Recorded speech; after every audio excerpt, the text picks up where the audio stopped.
Ne güzeldir adın senin, melhemidir yüreklerin. Sevir seni əzizlərin, əli canım gözüm benim. Ne güzeldir adın senin, melhemidir yüreklerin. Sevir seni əzizlərin, əli canım gözüm benim. Əli candır, əli gözdür, əli ümit dolu sözdür.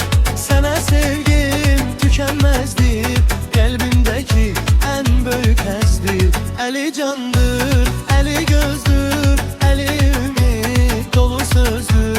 Sana sevgim tükenmezdir, kalbimdeki en büyük həzdir.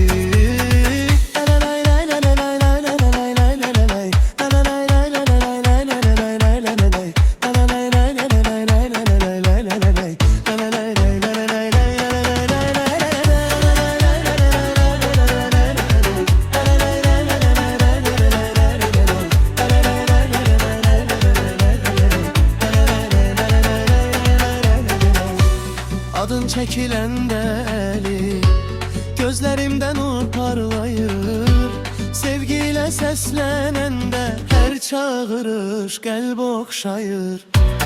Adın çekiləndə əli, gözlərimdən nur parlayır. Sevgiyle səslənəndə hər çağırış qəlb oxşayır.